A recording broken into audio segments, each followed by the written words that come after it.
cet ordinateur. Voilà. C'est bon, Maya. Bonjour à toutes et à tous et bienvenue au nom de la Cité de la Santé pour ce webinaire sur le plaisir d'arrêter de fumer. Pour animer ce webinaire, nous sommes ravis d'accueillir le professeur Bertrand Dotzenberg, sollicité par notre partenaire, le Comité de Paris de la Ligue contre le cancer. Alors, quelques mots d'abord sur la Cité de la Santé. C'est une cité de service, un espace multipartenarial d'information, de documentation et de conseils sur la santé, qui est situé au sein de la bibliothèque de la Cité des Sciences et de l'Industrie à Paris. Vous pouvez y trouver une offre documentaire, mais également d'autres services auxquels contribuent nos partenaires, tels que des permanences, conseils, des ateliers, des conférences, etc., accessibles en partie à distance. Nous avons également depuis 2008 un service de réponse documentaire en ligne sur la santé intitulé Questions santé. Alors, concernant le mois sans tabac, la Cité de la Santé est investie depuis 2016 dans l'opération et propose chaque année, tout au long du mois de novembre, une programmation avec ses partenaires que je vous invite à consulter sur son site internet. Vous sont proposés pour cette édition des consultations avec un tabacologue ou des entretiens avec des spécialistes, des animations ou des ateliers collectifs, des conférences ou webinaires comme aujourd'hui, un escape game, etc., ainsi que des ouvrages sur la thématique à disposition dans la bibliothèque. Je vous souhaite un excellent webinaire et passe désormais la parole à Charlotte Kansky du Comité de Paris de la Ligue contre le cancer. Bonjour à toutes et à tous. Merci Maya Piquion. Merci à la Cité de la Santé de nous offrir la possibilité d'organiser ce webinaire dans le cadre du mois sans tabac 2021. Donc, rapidement, quelques mots sur la Ligue contre le cancer. Nous sommes une fédération de 103 comités départementaux qui poursuivons 4 missions: le soutien à la recherche, l'aide aux malades et aux proches, la défense des usagers et la prévention et la promotion des dépistages. Dans le cadre de cette dernière mission, nous menons un grand nombre d'actions de lutte contre le tabagisme, des ateliers, des stands d'information, des programmes en milieu scolaire. Nous mettons en place des espaces sans tabac.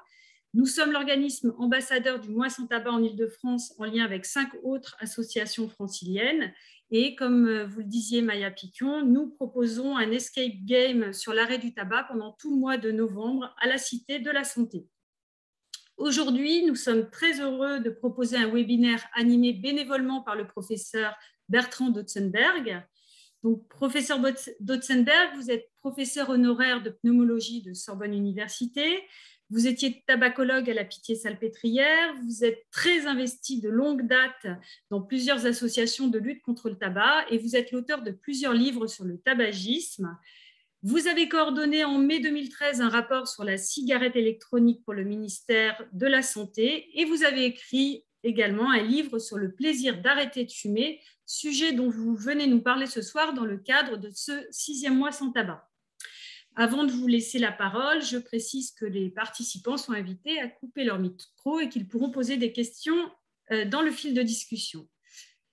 Ce webinaire est enregistré et sera disponible sur le site de la Cité de la Santé. Donc, professeur Dotzenberg, je vous passe la parole.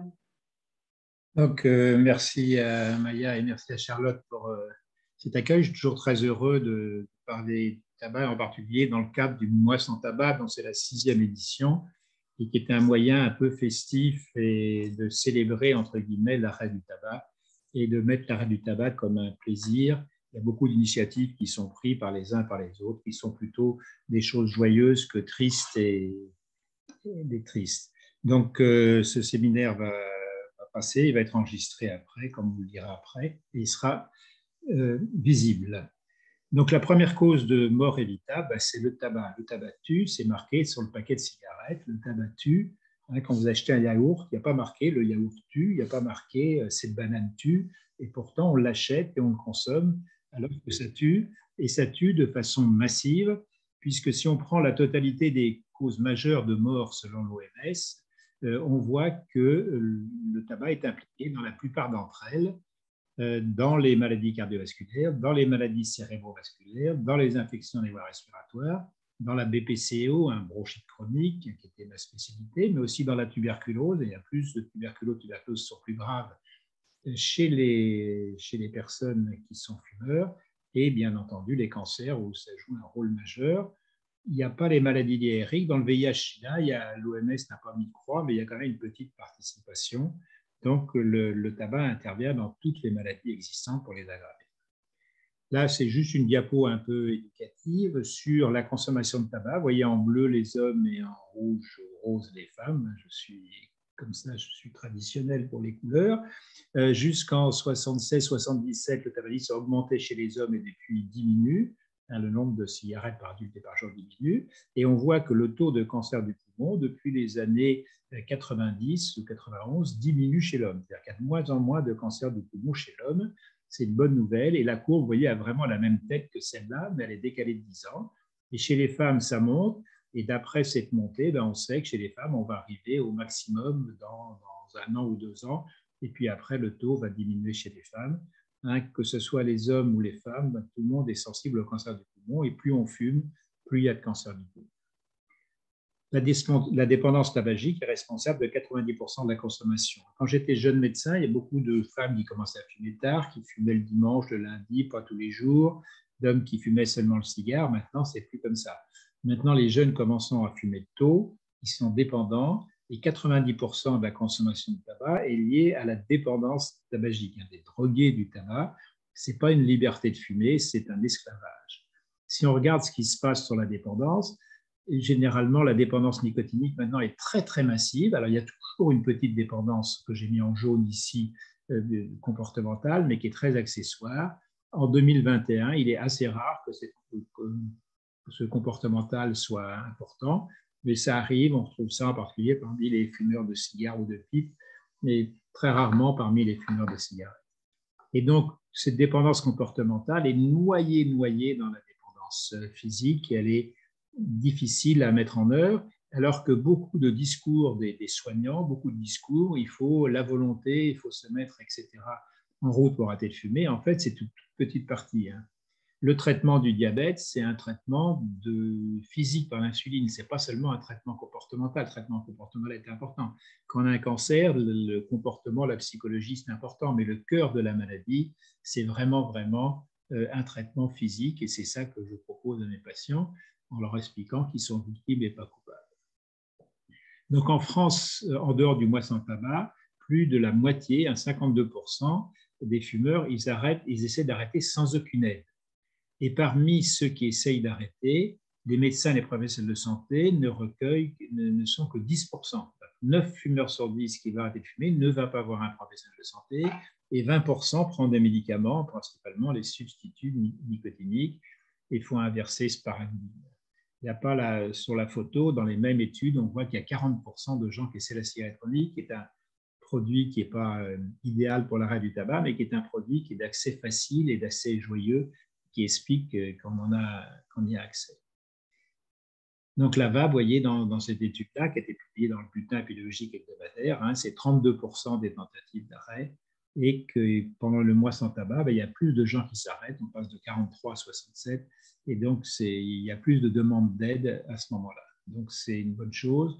Vous voyez aussi qu'il y a 75 000 Français qui meurent chaque année du tabac. C'est à peu près le même nombre que le Covid l'année dernière. On est dans la même gravité de maladie, mais ça ne fait pas la première page des journaux, alors que c'est beaucoup plus facile à éviter que le Covid, et si on s'en occupe de façon intelligente. Donc, une maladie qui est abandonnée par les médecins alors que le soin est efficace, et on laisse les fumeurs à eux-mêmes, et il y a tout un discours, c'est la volonté. Non, ce n'est pas la volonté. S'ils ont une maladie, ils sont victimes, et il faut qu'on les soigne, et s'ils sont malades, il faut accepter de se faire aider.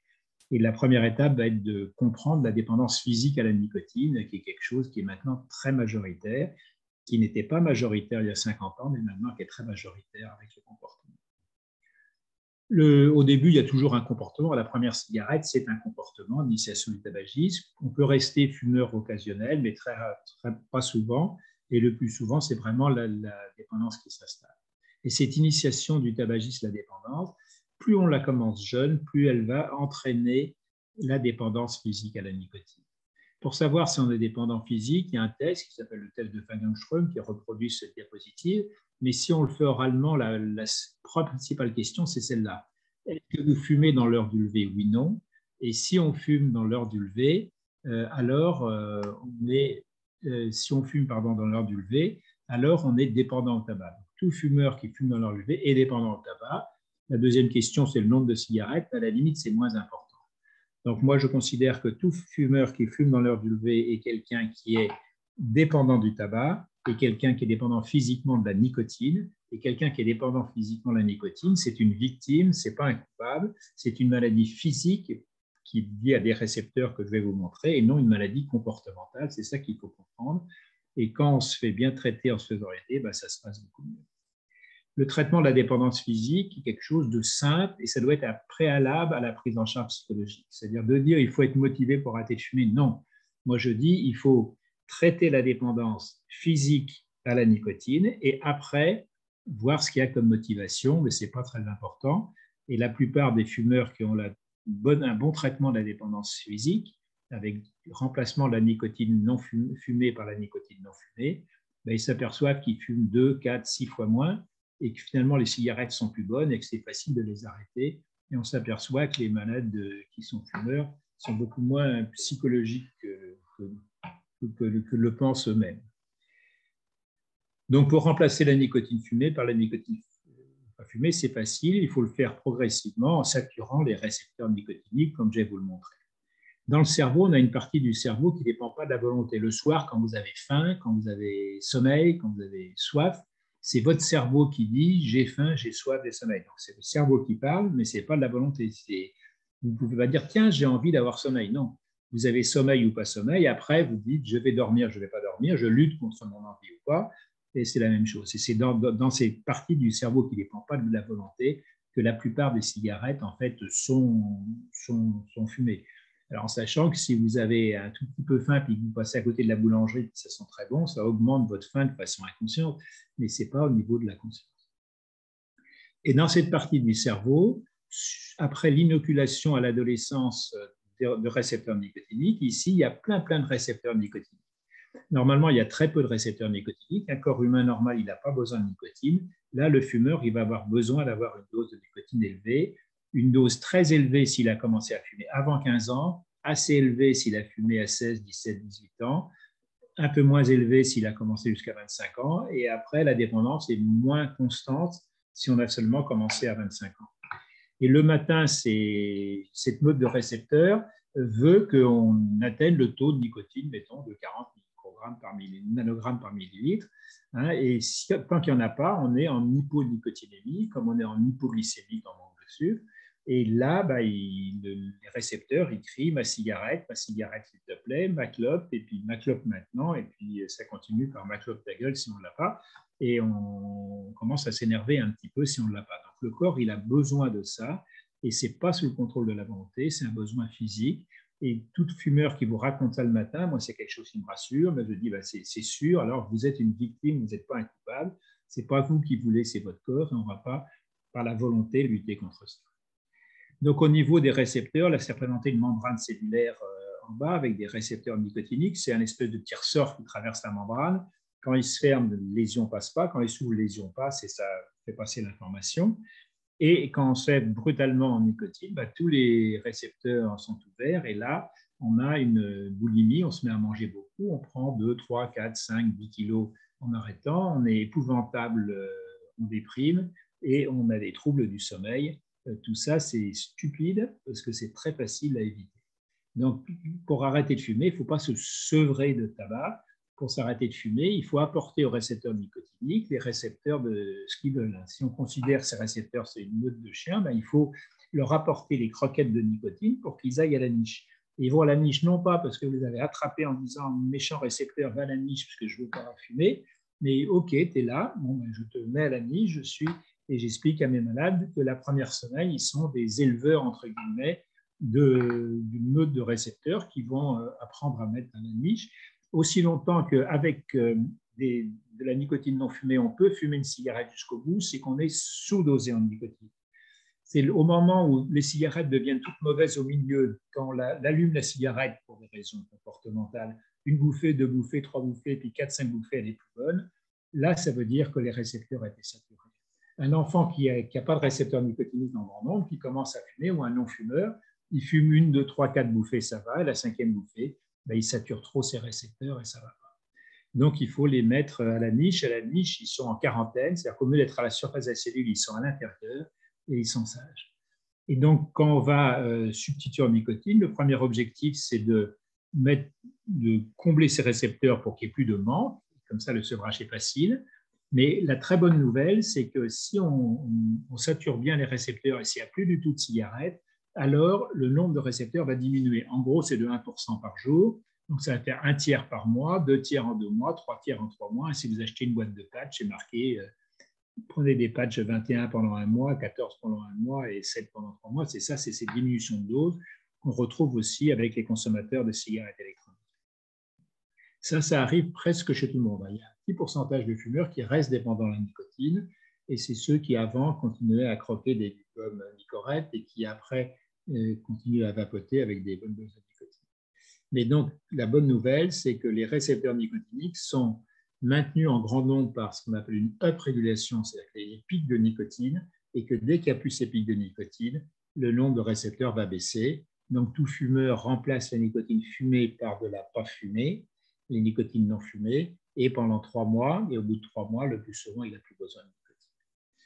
Donc, arrêter de fumer. Donc, il y a la méthode traditionnelle, c'est il faut se motiver, il faut monter la montagne, Servin avec ses baskets et monter. Si on n'arrive pas, comme c'était un problème de motivation, c'est qu'on est nul. Et si on est nul, c'est même pas la peine d'essayer de vous redemander d'arrêter de fumer. Moi, je leur dis qu'arrêter de fumer, ça doit être un effort et qu'il faut prendre le téléphérique pour monter jusqu'à 10 mètres du sommet. Alors, pour le téléphérique, il y a des règles. Il faut prendre le ticket, il faut monter dans le truc. Mais c'est tout gratuit. La sécurité sociale est mieux que ce soit gratuit de voir le tabacologue, gratuit d'avoir les substituts nicotiniques parce que c'est beaucoup moins cher que de traiter les cancers. Donc, la façon dont la nicotine est délivrée change tout, en effet. Parce que traiter la dépendance nicotinique par la nicotine, ça paraît aberrant. Quand vous prenez un corps de fumeur, de non-fumeur, il a besoin de 0 de nicotine, de 8 h du matin à 22 h. Un corps de fumeur, il a besoin de 20, 30, 40 nanogrammes de nicotine. Le matin, quand vous réveillez, on est à sec, il n'y a pas assez de nicotine. On fume 1 bouffée, 2 bouffées, 3 bouffées, 4 bouffées, 5 bouffées, on arrive à être bien, mais on continue à fumer la cigarette, ça fait un pic de nicotine, et le fait d'avoir des pics de nicotine élevés au niveau du cerveau, ça va renforcer le nombre de récepteurs, augmenter le nombre de récepteurs. Donc, chaque cigarette va donner envie de fumer la suivante. Et puis, 45 minutes après, la nicotine est redescendue, hop, il faut en prendre une autre et on renforce la dépendance, etc. Donc, c'est tout ce qui est en place. Alors que si vous me prenez la nicotine horizontalement ici, avec un taux de nicotine qui est à peu près régulier ou pas tout à fait régulier, que ce soit avec des patchs, avec la vape, avec des gommes à répétition, etc., vous allez supprimer le manque, mais vous n'allez pas renforcer la dépendance. Et c'est quelque chose qui est constamment observé. Quand on remplace la nicotine fumée par de la pas fumée, au début, les premiers jours, il faut la même dose de nicotine que les gens avaient avant, mais au bout de 15 jours, 3 semaines, ça commence à diminuer et on peut diminuer très progressivement les doses de nicotine. Comment savoir si on a la bonne dose de nicotine ou pas? Quand on a trop de nicotine, ça sature le récepteur, ça provoque surtout la bouche un peu pâteuse, l'impression d'avoir trop fumé, un petit peu de nausée et parfois mal à la tête. Et là, ça veut dire j'ai trop fumé, j'ai comme la gueule de bois, j'allais dire, avec la cigarette. Quand on a pas assez de nicotine, les récepteurs non saturés, ils créent le manque, donc on a envie de fumer, on est très, très irritable et on est boulimique et on prend des kilos. Quand on est juste au milieu, on est bien, on est comme un non-fumeur, parce que le tabac, ça ne fait pas de bien aux fumeurs. Le tabac, ça supprime le manque qu'ils ont avant pour le remettre dans la situation d'après. Demandez à un fumeur qui a la meilleure cigarette, en général, c'est celle du matin. Pourquoi c'est celle du matin? Parce que c'est celle où il a passé une nuit sans nicotine, et là, il se recharge en nicotine.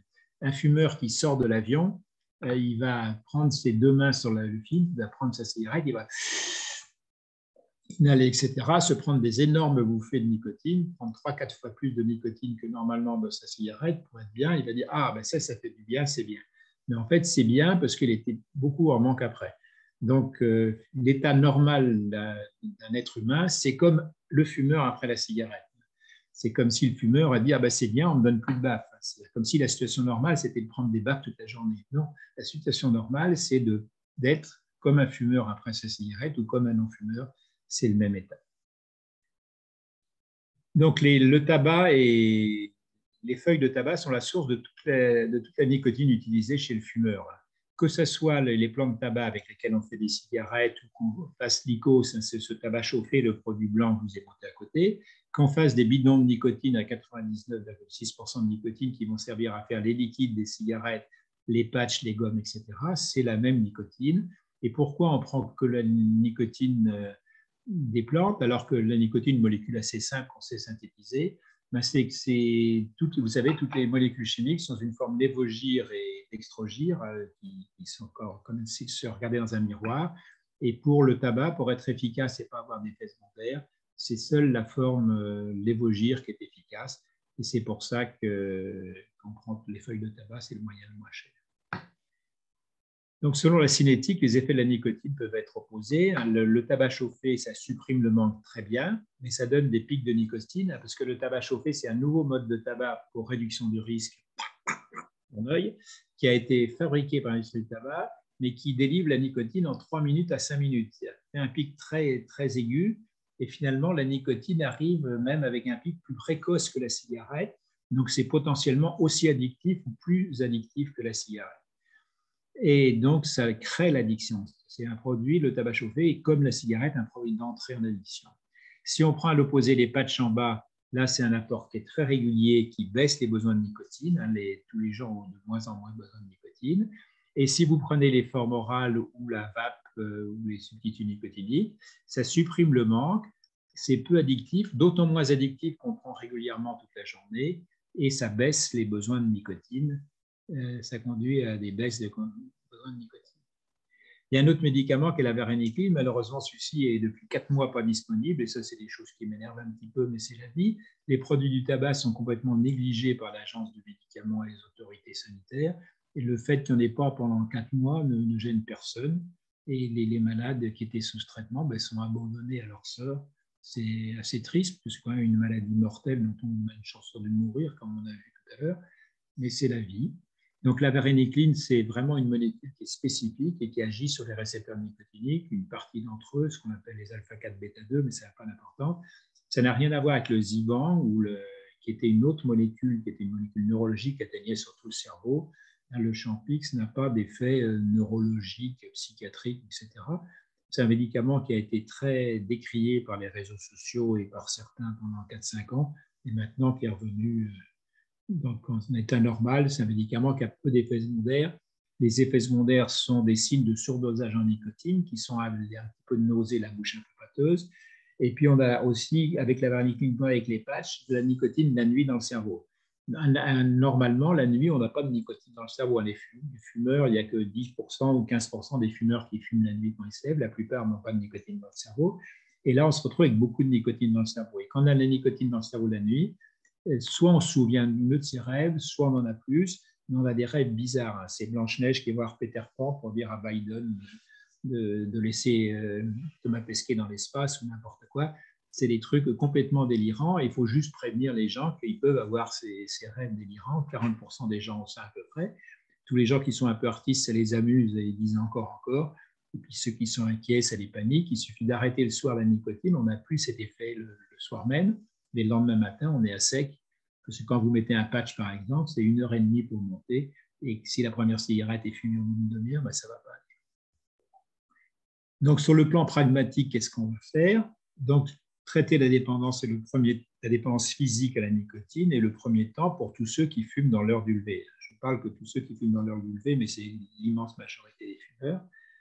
Chez ceux qui ne fument pas l'heure du lever, qui fument de temps en temps, on peut soit donner des conseils et puis ça peut marcher, soit utiliser un peu de nicotine par la bouche orale ou la cigarette électronique. Et il se pose le problème de ceux qui prennent à la fois du cannabis, puisque en France, comme le cannabis est illégal, les gens fument le cannabis avec du tabac. Si on se met au Canada, par exemple, où le cannabis est légalisé, il n'y a personne qui prend des joints de tabac et de cannabis, ça n'existe pas. C'est une façon la plus dramatique de prendre du cannabis, la plus cancérogène de prendre du cannabis, mais c'est celle qui est imposée en France par une prohibition, mais ce n'est pas le sujet de notre topo aujourd'hui. Donc, pendant quelques temps, on va passer. Donc, en général, moi, je vise de faire ce remplacement sur une semaine. Des fois, ça dure 15 jours. L'expérience, c'est qu'il faut toujours commencer par le bas, il y a les plus petits, parce que les gens sont paniqués de la nicotine. Mais vous allez me faire prendre de la nicotine, alors qu'ils fument avec la cigarette autant, ça ne les panique pas. Il y a marqué sur le paquet le tabatus, ça ne les panique pas. Mais que la nicotine puisse avoir n'importe quel effet secondaire, ça, c'est quelque chose de paniquant. On n'est pas du tout logique dans la peur qu'on a des maladies par rapport au reste. Après, on va donner une dose de substitut nicotinique. Ça, c'est un tableau très ancien qui avait été fait, qui donne à peu près une dose. Mais en gros, c'est tous ceux qui fument dans la demi-heure du lever, ben, vous mettez un patch à 21 au début et puis ça va. Mais on peut commencer avec plusieurs patchs, mais c'est rare. Moi, j'ai mieux commencer au moins un jour avec un peu moins, puis monter progressivement. Et tous ceux qui, avec un patch, disent « je fume comme avant », je dis « chic, chic, chic », c'est une bonne nouvelle. Ça veut dire que vous avez une très forte dépendance nicotinique. Et donc, c'est vraiment, vous êtes totalement victime et pas coupable, et c'est à moi de faire le boulot pour vous traiter, pour vous amener là. Donc, on a des patchs. Alors, les patchs, juste pour vous dire qu'on a des patchs qui sont des patchs 16 heures, donc ceux-là qu'on enlève le soir, hein, qui s'appellent Nicorette. Après, on a des patchs 24 heures, les autres, mais on en a deux différents. Il y en a un qui s'appelle Nikita, qui fait un grand pic de nicotine, puisqu'il a un enduit de nicotine qui fait que ça arrive très rapidement. Donc, les deux ont des avantages, les Nicopatch et les Nikita, mais ce n'est pas du tout les mêmes. Et pourtant, sur la boîte, c'est marqué patch 21 mg. Et ça m'arrive de façon très régulière que des malades qui, le pharmacien n'ayant plus de patch de Nicopatch ou n'importe quoi, remplace par de Nikita, et 3 heures après, les gens vomissent. Et la dose est à 50% supérieure à l'autre dose. Donc, c'est un surdosage important. Et ce n'est pas marqué sur les patchs, et c'est un peu triste, mais là encore, comme c'est des médicaments pour les fumeurs, il n'y a pas de grand respect pour les malades, malheureusement, des autorités sanitaires. Donc, il y a des gommes, il y a des pastilles à sucer, il y a des comprimés à mettre sous la langue, et puis il y a l'inhaleur, qui est une espèce de petit tube en plastique. Celui-là, il n'est pas remboursé, et puis le spray nasal. Le spray nasal envoie une bouffée un peu forte dans la gorge et pas très agréable. Donc, les trois formes les plus utilisées, c'est quand même les comprimés à sucer qui sont les plus utilisés, mais qu'il faut prendre tout doucement de façon à ne pas avoir de hoquet et pas avaler de salive. Si on les prend à toute vitesse, on va avaler la salive qui va faire un peu mal à l'estomac et le hoquet. Les gommes sont bien tolérées par les gens qui ont l'habitude de manger des chewing-gums. Et les petits comprimés sous la langue, ça permet, on le met juste sous la langue, on peut faire une réunion, tenir parler. Et puis, il y a la cigarette électronique à côté, mais qui n'est pas un médicament. Donc, tous ceux du haut sont remboursés par la Sécu. Et donc, ça devient, c'est finalement gratuit pour tous ceux qui ont une mutuelle ou tous ceux qui sont en maladie de longue durée, si l'arrêt du tabac est dans les causes et traitements des maladies de longue durée. Il y a 21 guides de l'HAS sur les maladies de longue durée dans 21 maladies différentes qui disent que l'arrêt du tabac est un traitement essentiel. Si c'est dans le parcours de soins, c'est pris en charge. Alors, c'est vrai pour des maladies comme, je ne sais pas, le VIH-Sida, la cirrhose du foie, l'hépatite B, l'hépatite C, les greffes rénales, et pas seulement l'infarctus et les maladies respiratoires ou les cancers dont on parle en premier. Donc, pour moi, le plaisir n'est pas une option, il est obligatoire. Donc, les patchs la nuit, donc on les met selon le désir. En général, moi, je le fais des patchs 24 heures. Je leur dis, si vraiment c'est trop terrible, vous l'enlevez la nuit. Parce qu'en fait, si on prend un patch 24 heures qu'on va mettre le soir, ben, ça fait un patch 16 heures, mais ça marche très bien. Pour les formes orales, je leur dis de goûter. Et maintenant que c'est remboursé, je ne me gêne pas. Selon l'ordonnance, je mets les 3 formes orales. Je leur dis de goûter. Celles qu'ils aiment, ils la prennent. Celles qu'ils n'aiment pas, ils ne la prennent pas. En effet, on a la preuve de façon tout à fait formelle que si les produits sont bons, les gens vont les prendre. Si ce n'est pas bon, les gens ne vont pas les prendre. Il y a une étude qui a été faite par Peter Hayek en Grande-Bretagne qui avait pris des fumeurs. Il leur avait mis soit de la vape, soit des patchs et des formes orales. Et ils s'aperçoivent qu'au bout de, c'est publié dans le New England Journal of Medicine, donc un grand journal, et on voit que ceux qui avaient de la vape s'arrêtent 2-3 fois mieux que les autres au bout d'un an. Et alors que c'est la même nicotine du même flacon, il n'y a pas de raison que ça marche mieux. Mais si on regarde de près les choses, on voit que ceux qui avaient de la vape, la moitié l'utilisaient à 3 mois. Ceux qui avaient des substituts nicotiniques, la moitié ne l'utilisaient plus à 20 jours. Donc, comme c'est plaisant, les gens l'utilisent et l'utilisent longtemps. Quand c'est embêtant et pas bon, les gens ne l'utilisent pas. Et pour les formes orales, par exemple, depuis que je mets ces 3 formes, je vois que les gens utilisent beaucoup mieux les formes orales de nicotine parce que le fait de pouvoir goûter, choisir et de prendre celui qui leur plaît va beaucoup mieux. Et certains, d'ailleurs, utilisent le matin au réveil plutôt les sous la langue et dans la journée les à sucer. Tout est possible. Après, on peut vapoter. Il faut vapoter. La vape ne marche que si ça vous plaît, que si on veut le faire. Et il ne faut pas se priver de fumer, qu'on ait de la vape, des formes orales ou des patchs. Mais il faut, si on fume toujours avec ces produits-là, alors il va falloir augmenter le lendemain la quantité de nicotine pour ne plus fumer. Donc, quelqu'un qui fume avec un patch, il ne faut pas enlever de patch. Il faut mettre 2 patchs. Il faut aller à l'envers. Quand on freine dans sa voiture et qu'on freine un peu avec la voiture et qu'on approche de l'obstacle, il ne faut pas arrêter de freiner, il faut freiner plus fort. C'est assez simple. Donc, il faut organiser le festin pour les récepteurs nicotiniques. Et là, on peut leur donner la varénicline, les gommes, les patchs, les cigarettes électroniques et tout ce qu'on veut. Et certains patients ou certains corps vont aimer avoir un produit. Moi, je n'aime pas trop. Moi, j'aime mieux qu'il y ait à la fois, par exemple, des patchs et des formes orales, et que ce soit les substituts nicotiniques ou les autres. Donc, c'est soit plat unique, soit entrée, plat, fromage, dessert, café plus café. Il ne faut pas avoir peur d'additionner tous les produits. Ce qui compte, c'est le nombre de milligrammes qu'on a pris à la fin de la journée ou le nombre de calories qu'on a pris à la fin des repas. Alors, je ne suis pas sûr que sur le tableau, c'était des repas très hygiéniques, mais c'est comme ça. Voici mon ordonnance, par exemple, des patchs. Donc, je mets Nicotinell, Nicopatch EG, c'est ceux qui sont pareils. Donc, un patch le matin, l'enlever le lendemain sur une partie du corps. En cas d'insomnie, on peut les enlever le soir. Fumez autant que vous voulez, ne faites aucun effort pour fumer moins. Et ça, depuis que je marque ça, il y a 3 ans, 4 ans maintenant que je marque ça sur une ordonnance, ça a tout changé. Et avec ça, j'arrive à expliquer aux malades qui sont des victimes et pas des coupables, que je leur donne la dose de patch comme donnerait de l'insuline à un diabétique. Et que certes, il y a du psychologique, mais qu'on verra après, on va d'abord leur remettre, leur saturer les récepteurs. Et si vous fumez plus de 10 cigarettes, vous mettez 2 patchs. Si vous fumez entre 5 et 10, vous mettez un demi-patch de plus. Sur les patchs, on peut les couper. S'ils sont coupés, ben on les garde, on les utilise quand même assez rapidement. On ne les garde pas un mois coupés. Et puis, je leur dis de ne pas dépasser 3 patchs dans un nouvel avis médical. Et puis, je les revois en consultation la semaine d'après. Maintenant que je fais ça en vidéo là, avec Doctolib, c'est beaucoup plus simple en fait, parce qu'on peut les revoir de façon assez fréquente et souvent et un peu quand ils ont besoin, et même s'ils sont au travail, s'ils sont en vacances, s'ils sont à l'étranger. Alors que quand il y a des consultations physiques, finalement, il faut que tout le monde soit libre pour le faire. Je leur mets, là j'ai mis Nicopas, mais c'est une des formes, et je mets aussi les autres formes orales à prendre, donc pas trop rapide, sinon il y a l'effet secondaire. Et puis, je leur donne des conseils pour le vapotage. Donc ça, c'est de la prescription. C'est remboursé complètement par l'assurance maladie, c'est-à-dire qu'ils sont sans reste à charge s'ils ont une mutuelle ou s'ils ont une maladie de 100%. Donc, tous ceux qui ont un cancer, tout ça, on peut marquer ALD sur l'ordonnance et ils sont remboursés. Alors, ces produits aussi, les substituts nicotiniques, peuvent être prescrits par beaucoup de gens, par les sages-femmes, par les pharmaciens, par les infirmières, par les kinés, par tout le monde.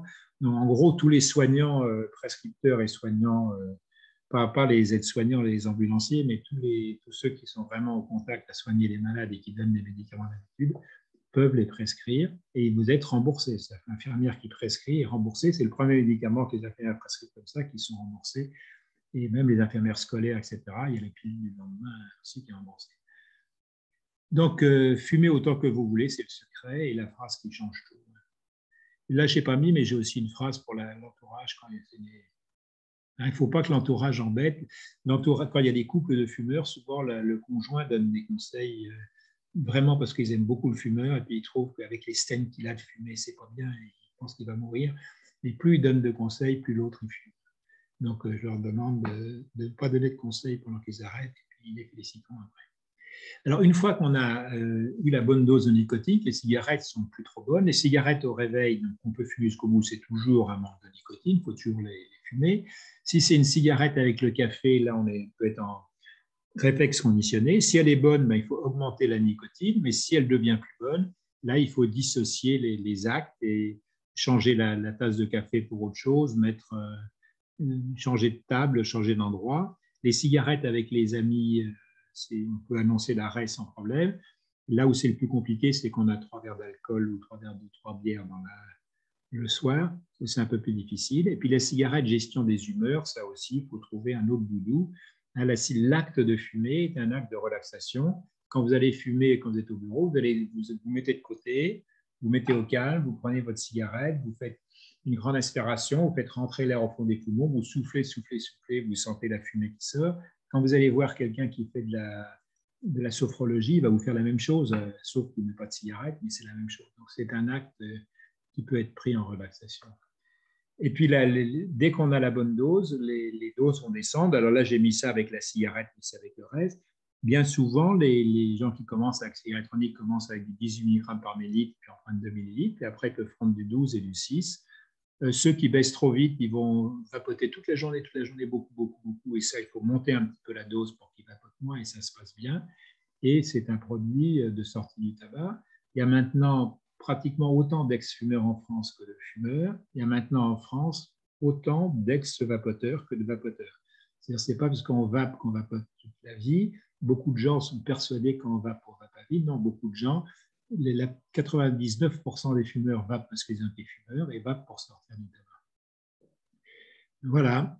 Donc, c'est des bouquins que j'ai écrits un petit peu sur tout, sur la politique, sur les lobbies du tabac, sur Chirac et Sarkozy, sur la cigarette pour arrêter de fumer, sur le tabagisme préopératoire avec les maladies psychiatriques, sur la cigarette électronique, c'est un rapport qui est accessible en ligne gratuitement, sur la chicha aussi, et puis le petit livre pour arrêter de fumer qui a un prix modeste, entre guillemets.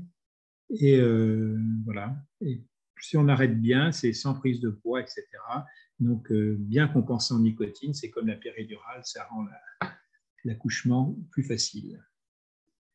Voilà, je vous remercie et je suis à disposition pour répondre à des questions si vous voulez.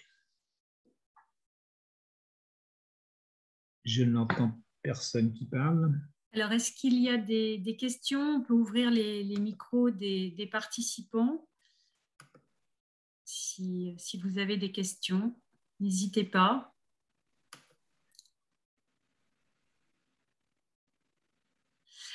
Alors, existe-t-il des patients résistants au traitement? Alors, il y a des patients qui sont résistants au traitement, mais pratiquement pas. C'est-à-dire qu'il y a des patients qui restent dépendants à la nicotine. De passer de dépendant au tabac à dépendant à la nicotine, ça, il y a des patients, je vous dis 10% des gens qui restent dépendants à la nicotine. Mais de passer du tabac à la nicotine, non fumé, que ce soit avec la vape, les patchs, les gommes, tout ce qu'on veut, les Champix, c'est une réduction de risque colossale, et c'est déjà un bénéfice énorme, même si on reste dépendant. Et ceux qui, au bout de 3 mois, 6 mois, ne baissent pas leur besoin de nicotine quotidien, tous les malades, moi, je fais des petits calculs, je regarde combien ils prennent de nicotine par jour avec les médicaments, c'est facile à faire, on additionne ou avec la cigarette électronique. C'est très compliqué s'ils prennent la cigarette, parce que d'une cigarette, la quantité de nicotine est très variable. Et donc, ceux qui ne baissent pas la nicotine, on voit, mais moi, je leur conseille d'attendre 1 an, 2 ans, 3 ans pour essayer d'arrêter la dépendance à la nicotine. Il faut accepter d'être dépendant pour quelque temps à la nicotine. Ce n'est pas grave, il faut pour tout à fait dissocier l'arrêt. Après, les échecs sont liés aux gens qui ne sont pas prêts, qui ont trop de problèmes et qui font de travers. En fait. Les échecs sont essentiellement à des gens qui font tout seuls, à des gens qui veulent faire par la volonté et le faire tout seul. En sachant que les méthodes psychologiques, voire les méthodes un peu bizarroïdes, peuvent marcher. Par exemple, l'acupuncture. L'acupuncture, on a prouvé que si on fait l'acupuncture au bon endroit ou au mauvais endroit, c'est pareil. En revanche, il y a un essai qui a été fait, on a envoyé la moitié des gens chez l'acupuncteur, l'autre moitié, on n'envoyait pas, ceux qui allaient chez l'acupuncteur s'arrêtaient plus de fumer. Et c'est quelque chose qui m'avait beaucoup interrogé au départ. Et depuis, maintenant, j'ai bien compris. Ceux qui on n'envoyait pas chez l'acupuncteur, on leur disait, si tu fumes, c'est de ta faute, il faut la volonté. Ceux qui étaient chez l'acupuncteur, vous allez chez l'acupuncteur a dit, moi, extérieur à vous, je vois qu'il y a des lignes qui ne sont pas bien, je vais vous remettre les lignes de force électrique ou je ne sais pas quoi, de tension dans le corps comme il faut, et je vais vous le faire. Et si ça ne marche pas, c'est l'acupuncture qui ne marche pas. Alors que dans l'autre cas, si on dit que c'est la volonté, c'est lui qui est nul. Et si plus on est nul, plus on a une mauvaise image de soi, moins on s'arrête de fumer.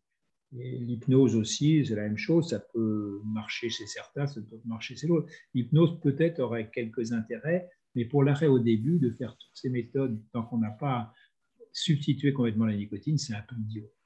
C'est vraiment le monde à l'envers. On substitue la nicotine. Alors avec la varénicline ou et puis si aussi les médecins vous énervent, vous prenez la cigarette électronique, sinon vous allez voir des bons docteurs, vous allez Il y en a quand même, il y a des centaines de constellations de tabacologie en France. Il y en a dans, je prends la Cité des Sciences pour l'instant, mais il y en a ailleurs et on peut le faire. Mais en sachant que parmi les tabacologues, il y en a qui sont très psychologues. Et pour moi, le tabac, c'est un petit peu différent. Si vous voulez, il y a des addictions où, quand vous êtes avec l'alcool, il y a des problèmes psychologiques complexes. Quand vous êtes avec le cannabis, les gens recherchent un effet quand ils prennent du cannabis. Quand ils prennent le tabac, c'est juste parce qu'ils sont drogués, parce que Philip Morris, Lucky Strike ou Marlboro leur a inoculé dans le cerveau des récepteurs nicotiniques. C'est comme, c'est comme si vous aviez acheté un téléphone dans lequel il y avait marqué tous les jours envoyer 10 € en Ukraine. Le but, c'est quand même de prendre les sous. Et un paquet à 10 € par jour, au bout de 30 jours, maintenant, les gens ne comptent plus que ça fait 300 €. Mais je vous promets que ça fait 300 €. En revanche, depuis que le tabac a pas mal augmenté à 10 €, les gens ne veulent plus savoir le prix du tabac. En revanche, quand ils arrêtent de fumer, ils disent « Ah, bah, finalement, j'ai 300 € de plus à la fin du mois, c'est bien ». Donc, ils voient en récompense, mais c'est tellement haut qu'ils ne mesurent plus. C'est un petit peu comme les gens qui vont jouer au casino ou n'importe comment. Ils voient pas, ils sont incapables de voir combien ils dépensent au casino.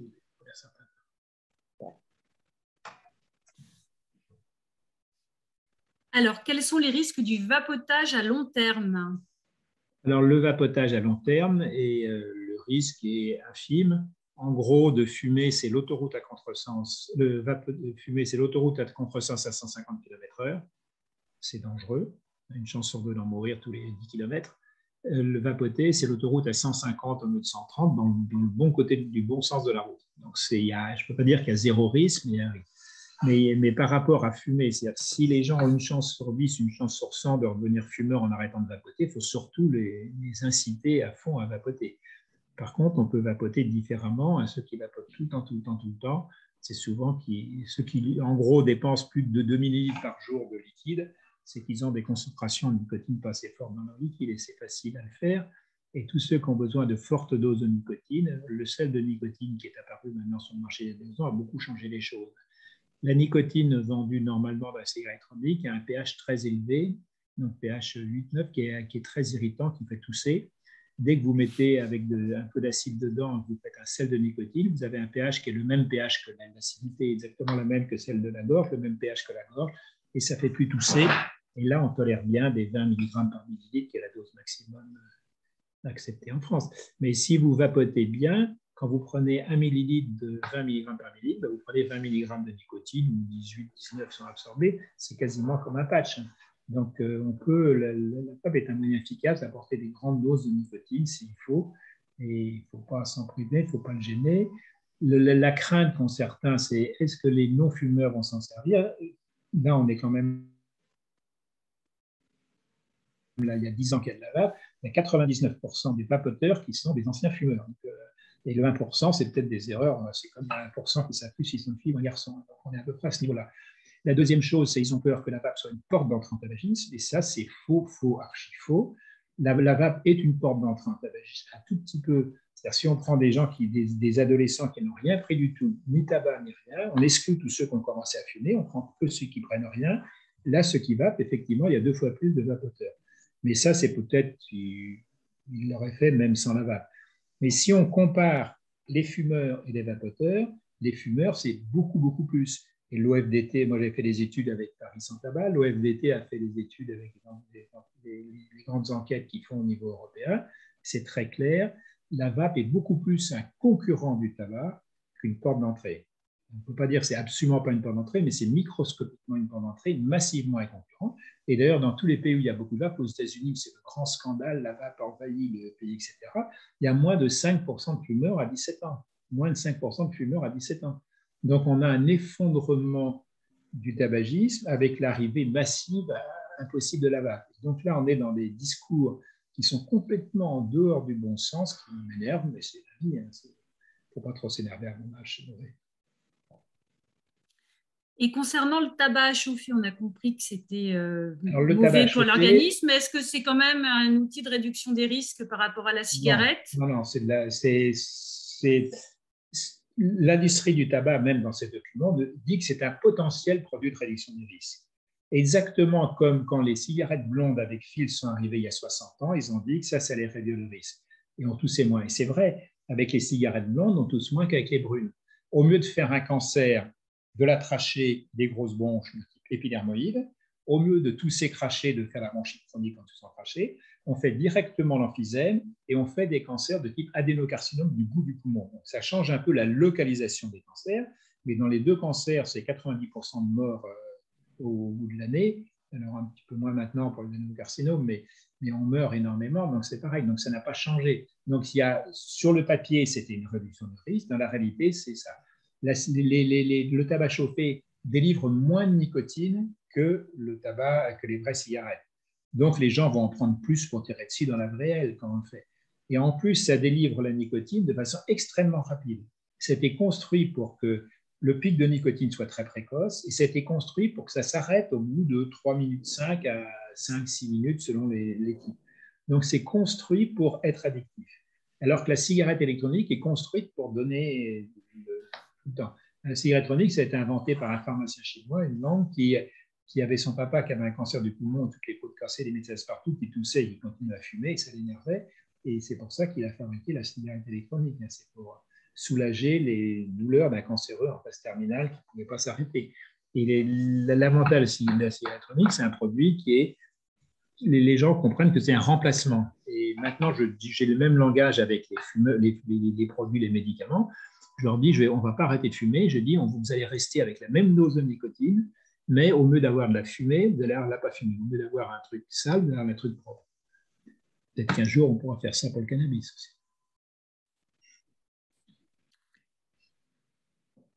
Est-ce qu'il y a...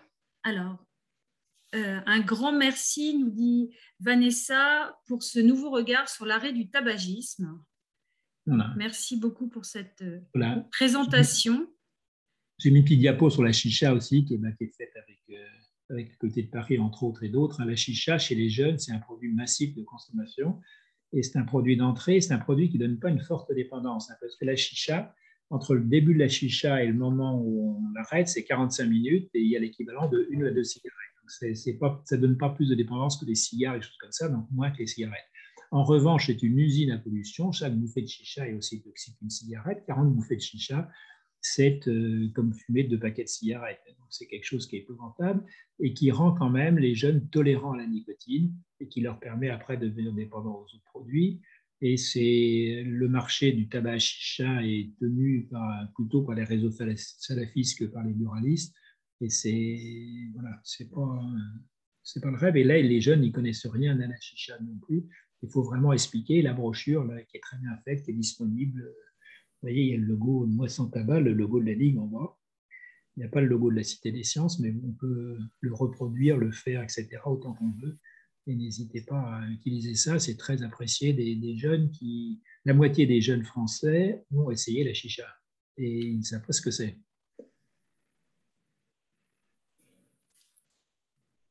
Très bien, merci. Ah, alors il y a quelqu'un qui arrive maintenant, je ne sais pas si ça a du sens de faire entrer.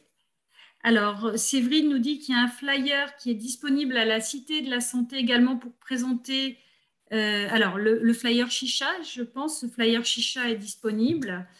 Et également, je rappelle que, comme le disait Maya Piquion, il y a tout un programme à la Cité de la Santé pendant ce mois sans tabac. Donc, on peut continuer à avoir des consultations en tabacologie, l'escape game et différentes propositions qui sont faites dans la programmation. Et puis, il y a Tabac Info Service qui a le 3989 au téléphone ou sur le site internet Tabac Info Service qui a beaucoup d'outils. On peut avoir des outils pour l'intervention, des affiches et des choses comme ça. Et on peut participer ensemble à différentes actions. Mais le mois sans tabac, c'est l'occasion de partir joyeusement vers l'arrêt du tabac, sachant que les fumeurs qui restent, c'est les jeunes qui fument encore, mais beaucoup moins qu'avant. Et on va arriver aux générations sans tabac en 2032. Moi, je suis très optimiste. Et par contre, il y a chez les adultes, les précaires fument beaucoup, beaucoup plus que les autres. Si on prend les gens qui sont bac plus quelque chose, ils fument 2 fois moins que que le tiers de la population qui a moins de revenus. Donc ça, on voit ça aux États-Unis aussi, le tabagisme aussi, et dans les populations les plus précaires, on voit ça dans tous les pays très développés, alors que dans les pays qui sont en montée de tabagisme, des gens, les avocats et tout ça fument plus maintenant. C'est un peu la fin. Et par rapport à moi qui suis un vieux monsieur, par rapport à ma jeunesse, moi, on fumait dans l'amphithéâtre de la fac de médecine, on fumait au cinéma, on fumait dans l'avion, on fumait dans le bus. Les choses ont bien changé quand même.